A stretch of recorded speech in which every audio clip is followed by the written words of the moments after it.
One of the most common questions I get asked is, which house system is the most accurate? Well, I am here today to share my own thoughts and opinions about this question, about this topic, so stay tuned. Hey there, Cosmic Warriors, and welcome back to another video. And if you are new here, my name is Hannah. I am a Western practical astrologer. Now, before we do dive into today's video, don't forget to subscribe, hit that like button and click the bell. And if you are interested in any of my services, then you can visit my website, hannahselsewhere.com. There you can also find my practical astrology ebooks, guide and merch. All the links will be in the description box down below. I really hope that you find this video to be helpful today. Let's do this.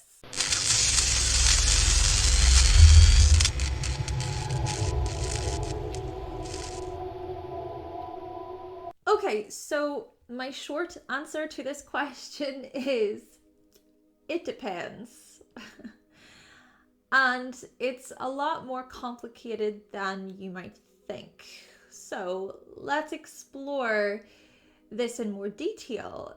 And the two most common house systems I have noticed that are used today, I mean, there's a lot of debates between these two house systems, would be the Placidus house system and then the whole sign house system. At least that is what I have noticed.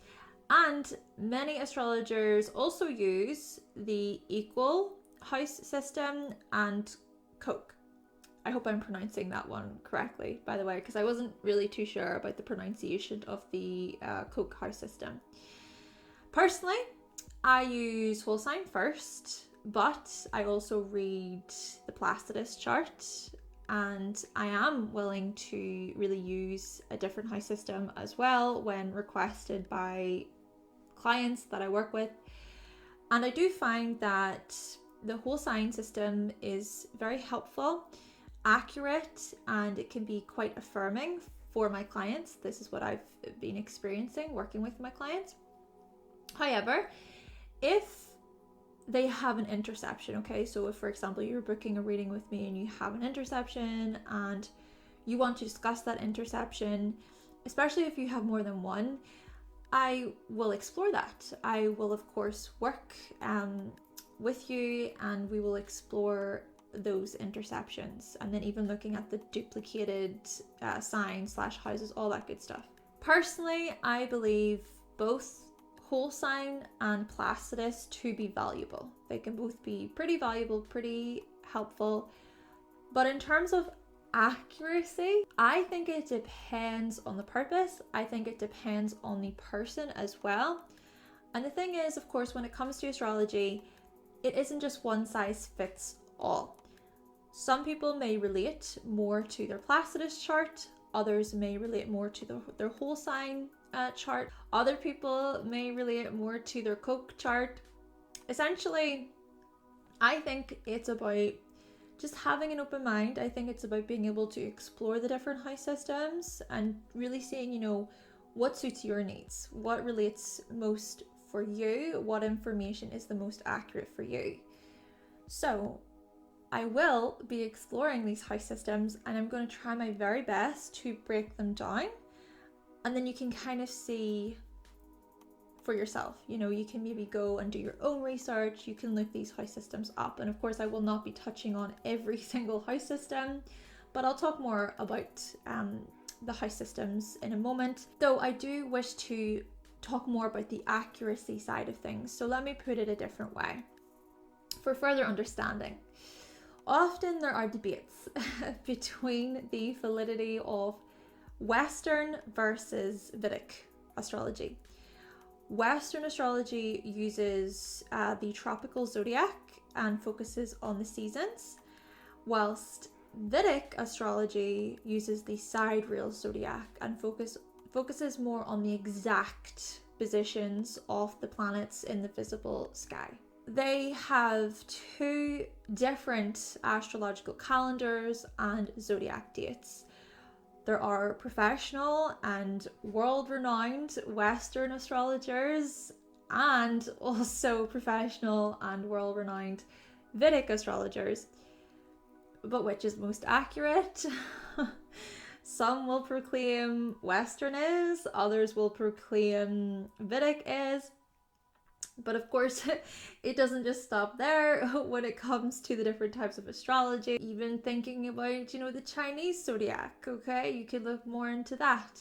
Or you could look more into the Mayan calendar, for example. The Egyptians, I'm pretty sure, had their own version. And so basically all of this is to say that there's more than just Western versus Vedic. Moreover, there have been some Western astrologers who have transitioned to Vedic. I have noticed this. And also some Vedic astrologers who have changed over to Western. There's even some astrologers out there who would follow the Western side of things, but they also integrate the Chinese zodiac. But the point being, I don't think there's any way to truly measure which kind of astrology is the most accurate. But both groups, I think, can learn from one another. And the same goes when it comes to house systems, just overall, okay? You can learn something new from these different house systems. Yes, we can explore the different options available to us. You can experiment if you like, see which one really works best. And when it comes to reading your horoscope, so the horoscopes videos that I make on here, I do tend to really base my forecasts upon, so I would use the whole sign house system. It just makes things a lot easier, less bewildering. But of course, feel free to read your horoscopes based on a different house system, So I know of people who have their rising sign at 29 degrees or a very late degree, and so they tend to then read their horoscopes for the next sign over. So for example, someone with a very late degree, so the Virgo rising, they may actually choose to read horoscopes for Libra rising. So they're going to really look at those houses. Essentially, this is about really assessing what is the most accurate for you. Now, like I said, I'm going to go through some of the most commonly used house systems. And of course, this is what I have noticed, and I will explain them in simple terms, hopefully in understandable ways. I'm actually going to insert a pie chart taken from 2011. I'll even link this the website. It's from Astrology. I'll insert this pie chart so you can really see the most commonly used house systems. And well, back then, okay, keep in mind this is from 2011 and we're now, 12 years on, so perhaps things have changed since then. But then also what I'll do is I will insert a little list of the different house systems from astro.com, so you can see that there are so many, okay? There are many house systems to explore, more that you can look into, which I will not be talking about today. Now, before we do go any further, make sure to comment down below which house system you use, and also let us know why. That can be helpful, that can be useful for other people. The one more quick thing I want to mention is this theory that I've noticed going around online when it comes to Western astrology. So the theory is that Placidus is seen as more psychological, and then whole sign is based more upon external circumstances. However, often it's modern astrology just overall that is seen as psychological, and traditional astrology is more so to do with fate and circumstances. And so viewing Placidus versus whole sign this way, I think, can make things even more confusing for many people. Personally, I see whole sign as both psychological and as external. However, looking into any interceptions in the chart can be a rather eye-opening experience. Intercepted houses and planets can feel like parts of the self that are uncomfortable or difficult to show or express. Therefore, diving into such things can bring awareness to the individual who has them. Noticing big planetary shifts can also be worth exploring. Now, on the other hand, when it comes to timing techniques such as solar return charts, transits, horoscopes, using the whole sign system can, like I was saying a moment ago, it can make things less bewildering. Okay, so let's go through a few of these systems. Perhaps in another video, I'll explore even the traditional versus modern astrology debate. Maybe let me know if you want to see that video.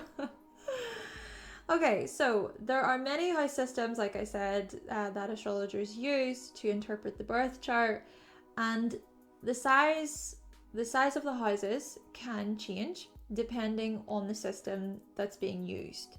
However, the size of the signs, the signs will remain the same. Each sign is 30 degrees and there are 12 signs creating a circle, 360 degrees. A few popular house systems include Placidus. So this house system was acknowledged by Abraham Ibn Ezra. If my pronunciations of these names is really off, I do apologize. Yeah, this house system was acknowledged by Ezra as the system employed by Ptolemy in the 12th century. Then there is equal houses. So there is evidence of this usage dating back to the 1st and 2nd centuries CE. And then there is whole sign. This particular system is one of the oldest systems, which originated from the Hellenistic period.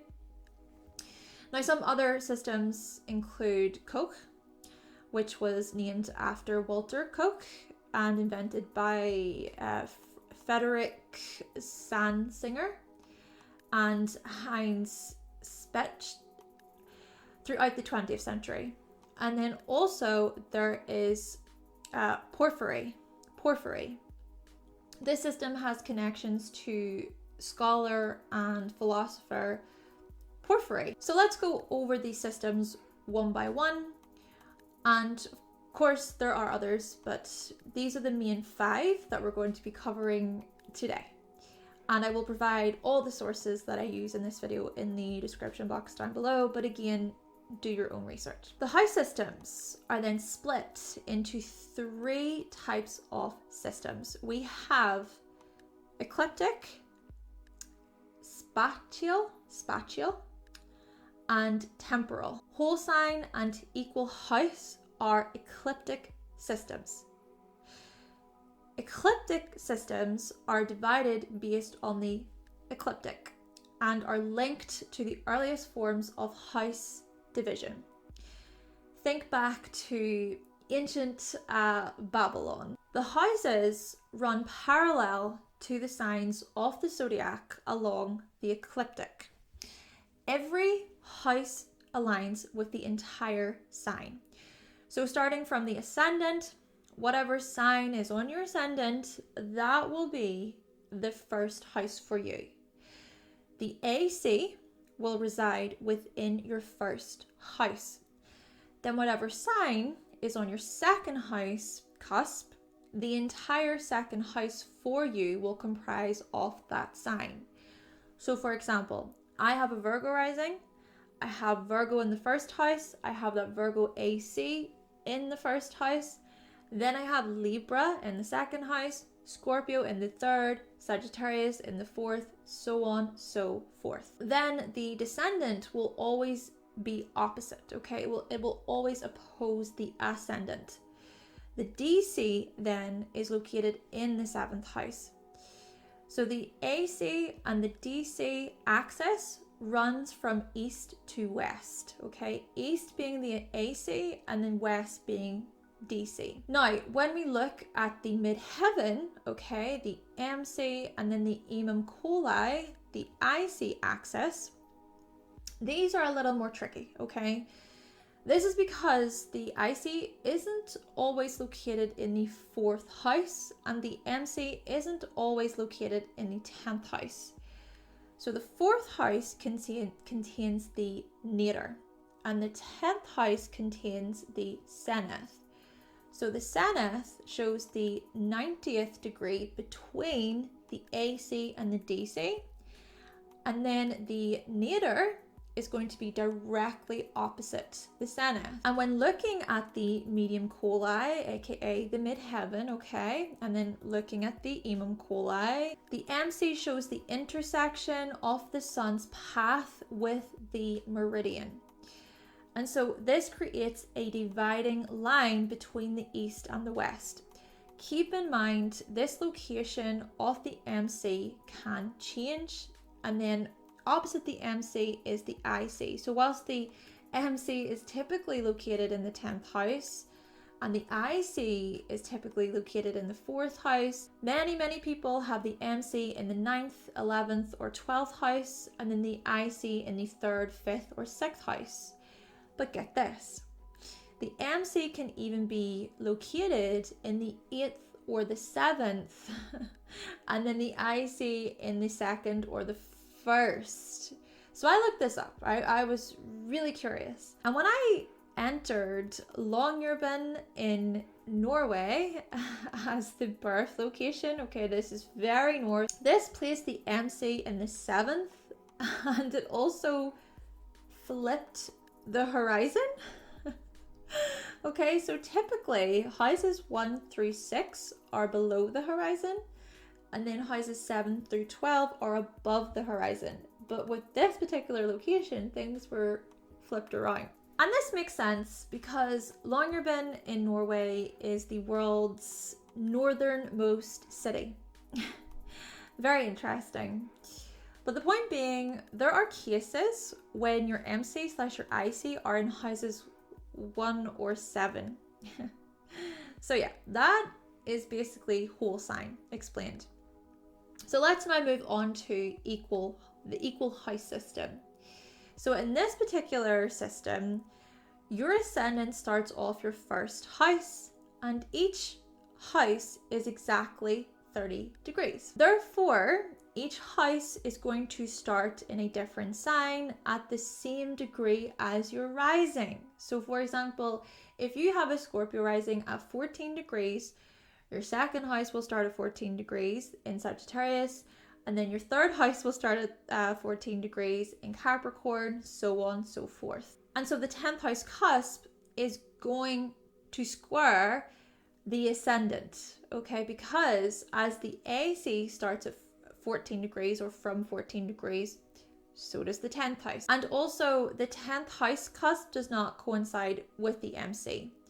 Now, again, the MC and the IC can vary. This chart, for example, that I'm showing you shows the MC in the 8th house and then the IC in the 2nd house. Essentially, both whole sign and equal house are ecliptic systems. Okay, so let's move on to the Porphyry system. And this is a spatial system. I hope I'm pronouncing that correctly, the term spatial. So the spatial system is also referred to as the space-based house system. These systems take the equator and the horizon and then divide it into 12 parts. So the result of this division shows the house cusps and how they relate to the ecliptic. Keep in mind your location and your time of birth. The Porphyry system keeps the midheaven as the cusp of the 10th house, similar to the Placidus system, which we will talk about next. And each of the 4 quadrants of the ecliptic are divided into 3 equal parts. What are quadrants? Well, the chart is made up of 4 quadrants. Each quadrant is comprised of 3 houses. Of course, 3 times 4 equals 12. 12 creating the 12 astrological houses. I'll just show you here. Notice how houses 1 to 3 are all equal in size. Then 4 to 6 equal in size. 7 through 9, same thing. And then houses 10 through to 12, same thing. And so these 3 equal parts within each quadrant are happening between the 4 angles. Of course, the 4 angles being the AC, DC, MC, IC. And this is the oldest system of quadrant style division. Now, this system is said to be the most useful for people who really pay attention to their angular points, okay? Again, thinking about the AC, DC, MC, IC. Of course, these points are said to be highly significant, and so seeing as Porphyry focuses, okay, it focuses a lot on these angles. There's a strong emphasis on these angles. Perhaps using this system is well suited. And this leads me on to the final type of system, temporal. Okay, temporal systems, and both Placidus and Koch are temporal systems. And what this essentially means is temporal systems are time systems. They divide the daily rotation of the Earth, and the results of the house cusps relate to ecliptic positions.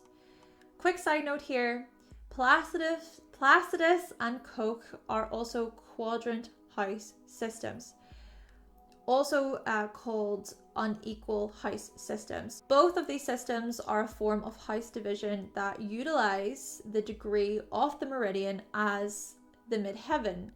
Now, according to the Astrology Dictionary, the meridian is the point where the fixed north-south axis intersects the ecliptic. The ascendant-descendant axis shifts somewhat over the course of a day. Therefore, the intersection of the two axes creates 4 quadrants of varying size. So let's look at Placidus first. Of course, this is a very, very popular house system today. It's actually the default system used on astro.com. Yes, it is probably the most commonly used house system in Western astrology today, and it is formally known as the Ptolemaic method. This system is described as a time proportional house system of movement. Astronomer and mathematician Giovanni Antonio Magini first calculated and formulated the mathematical foundations of this system. And then Placidus de Tetit, sorry, I do apologize with my pronunciation. Well, Placidus here is considered to be the founding father of this system.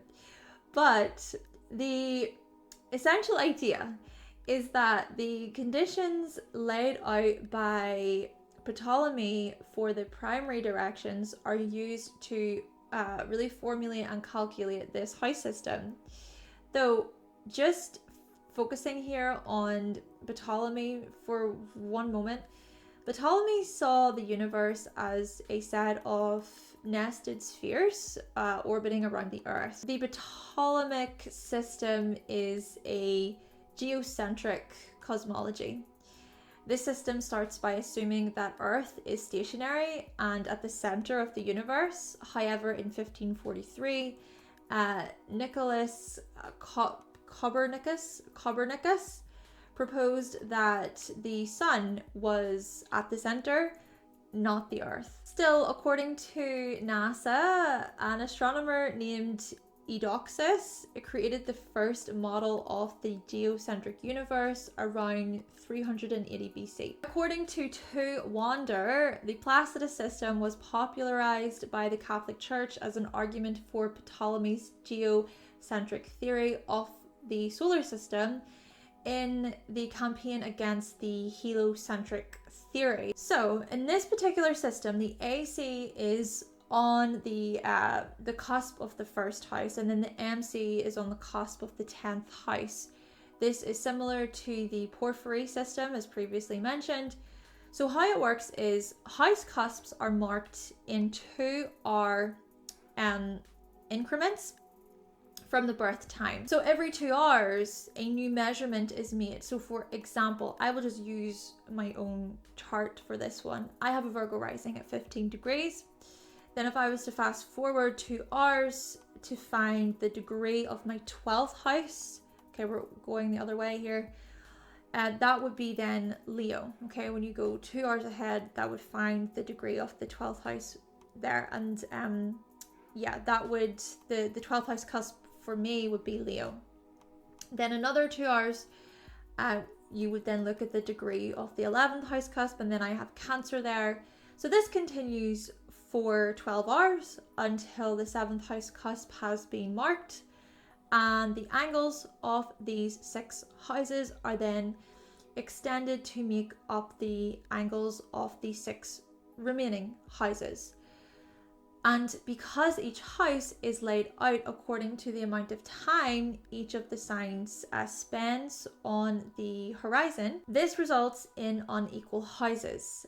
And being born far up or down the northern or southern hemispheres can certainly change things. Now, apparently the houses can be calculated across time zones without using a calculator, so you can create a table for how a house cusp changes across time zones. And have you ever seen one of these along your astrology journey? This is called an ephemeris, and what this essentially is, it is a table of data or a file giving the calculated positions of the celestial objects at regular intervals throughout a particular period. Now, an ephemeris book is used by astrologers to study planetary transits and cycles, and in the good old days, astrologers used to use these books as a way to calculate birth charts by hand. And some would suggest that Placidus is the most popular because it was the most easily accessible ephemeris. Now, with Placidus, the houses can get kind of crazy. So just check out this one. So looking at the birth location being in Finland. And then also look at this one. Alrighty, so lastly, let's look at the Koch system. Now, this system is also referred to as a house system of the birthplace, and it is said to be a more complicated version of the Placidus system. It is also said to be a refinement of the equal house system. And so all the houses are 30 degrees. For this system, we start from the MC. We use the time span that the MC has spent above the horizon. Now, according to astro.com, the cusp of the 12th house is where the ascendant was when 1/3 of this time had passed. Then the 11th house cusp is where the ascendant was when 2/3 of that time has passed. And then the cusps of houses 9 and 8 can be explained as descendants for 1/3 and 2/3 respectively of this time span after birth. And so you have hopefully gathered from this that the MC and the IC axis is particularly significant when it comes to this system. Using the same location and time as before, okay, just using the Koch system. I just want to show you what the chart looks like. So now let's look at the same information, but then use the whole sign system. Now let's use equal house.